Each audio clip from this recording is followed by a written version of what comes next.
From KVUE News in Austin, you're watching Texas This Week with Ashley Goodo. Good Sunday morning. Texas Governor Greg Abbott is eyeing a proposal to let the state take over Austin Police Department. That's where we'll start with the 3 things you need to know in Texas politics. Governor Abbott posted on Twitter confirming having the Texas Department of Public Safety take over APD is a strategy he's looking at, writing, quote, "We can't let Austin's defunding and disrespect for law enforcement to endanger the public and invite chaos like in Portland and Seattle." 2 former state lawmakers sent a letter to the governor urging him to consolidate APD with DPS after the Austin Council voted to make major changes to 1/3 of the department's budget. More bad news for the state of Texas's budget. State Comptroller Glenn Hager released August sales tax numbers this week, and the state took in 5.6% less than in August 2019. Sales tax revenue is the state's largest source of funding. The biggest hit came in the oil and gas sectors, but Texans actually spent more money on home improvements and items for distance learning and staycations. Another chapter in the fight over mail-in voting in Texas. This week, Republican Attorney General Ken Paxton sued the Harris County clerk to stop him from sending out mail-in ballot applications to all registered voters in the county. Paxton argues this will confuse voters since Texans have to meet certain criteria to vote by mail. Whether you're voting by mail or in person, Central Texans have some important decisions to make this year. Republican U.S. Representative Mike Conaway is leaving the House after 8 terms of representing District 11. This district stretches from Llano County in Central Texas all the way to Midland in the west and Stephenville in the east. Voters will decide between Democrat Attorney John Mark Hogue and Republican combat veteran Colonel August Pfluger. Last month, we spoke with Mr. Hogue about his campaign. This morning, we're hearing from Colonel Pfluger. First, tell our viewers a little bit about yourself, your background, and why it is you're running for Congress. Well, I grew up in this district. I'm a 7th-generation Texan from a ranching family. And if you know where Pflugerville is, that's where my family landed 170 years ago. And my branch of the family has been out in this part of the district for quite a while.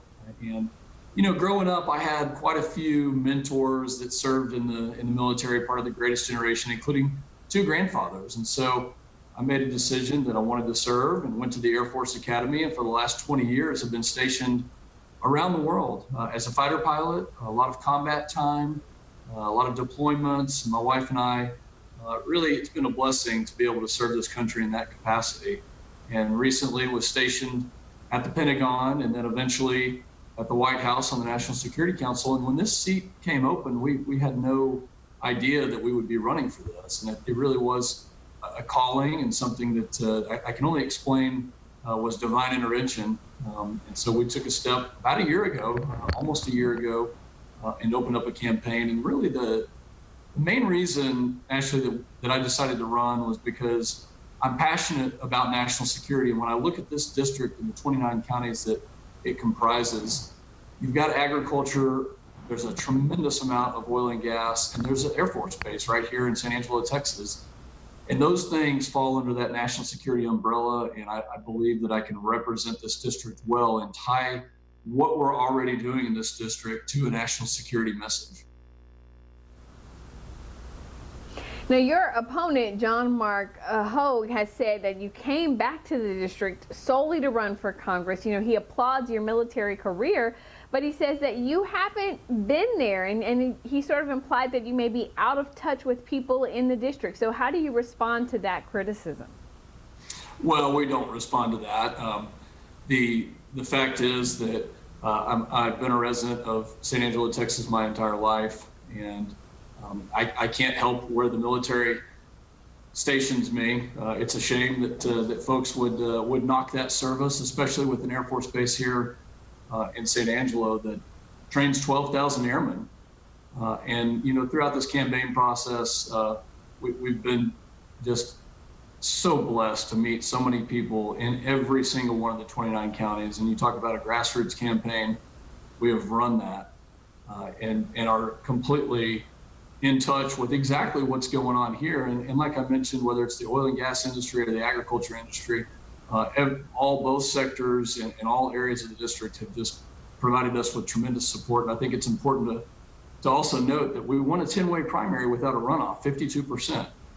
And so I think the voters in the Republican primary spoke pretty loudly on whether or not I was in touch with this district with a 52% vote to get out without a runoff. You know, if you are elected to Congress, what would be your top priority? Well, there's no question that the world has changed, Ashley, in the last few months since this pandemic has hit our country and the world. When you look at the Permian Basin, 40% of the country's oil comes from the Permian Basin. And since March, the Permian Basin has experienced a job loss of 40,000 people. It's just incredible the amount of damage that industry has received. And so really it's an education that every single morning when you wake up and throughout the entire day, there's not a single thing that we use, from cell phones to cosmetics to your vehicle, that don't come from some sort of byproduct of oil and gas.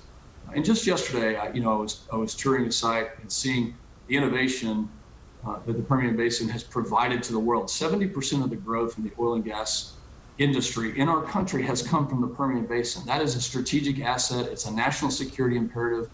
I'm in touch with the administration on so many different things, but most important in that discussion is to express and educate what the independent operator is doing and has done for our national security. So number one for me is making sure that education continues. I believe in national security. That industry has allowed us to do so many things, including provide a strong economy. So we need folks to be able to be a voice. I will be a voice for the industry to make sure that our economy and our country remain strong.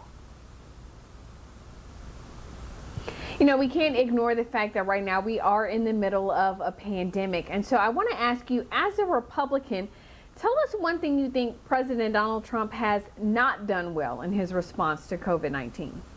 Armchair quarterback is, I don't intend to play the armchair quarterback here. I respect what he's doing currently to get our country back on track and to do everything he can to make sure that the health and the safety and the welfare of American citizens is taken care of. And when we look around, I mean, there's, cities that are having trouble, making sure that they continue to operate. And so I don't intend to play an armchair quarterback for what he's done. I applaud his efforts to get the country back on track for something that we didn't ask for and we didn't control, and it came upon our shores, and he immediately made some moves to keep the country safe. Give our viewers some final thoughts about why they should vote for you this November. Well, for a couple of reasons. I've spent my life serving the country, but we also have a family legacy of community service. And so we've got 7 generations of being in this district, and that doesn't come with a lot of blood, sweat, and tears and understanding exactly what the constituency is, the values of this district, and what we need for it. And I'm blessed to be born a Texan and blessed to have served in different places around the world and know how dangerous it is if we don't protect those values. And so I believe that when we talk to the constituents of this great district, what they understand and what they want is somebody who's going to fight for the values. And that's what I bring to the table, because I've been doing that for 2 decades. And it's such an honor to be the Republican nominee, and especially in the district where we are conservative and we want to continue to have prosperity and businesses succeed, and the innovation, that wildcatter spirit that I talked about in the Permian Basin. There's a lot of things that we can lead on, and that's exactly what I intend to do. It's been the honor of a lifetime to be able to get to know so many people who want a fighter to go to Washington and make sure that I represent this district and the state of Texas, quite honestly, in a good way. You can learn more about Pfluger's campaign at KVUE.com. You have until October 5th to register to vote. Early voting is set to run from October 13th through the 30th, and Election Day is November 3rd. That's Texas This Week.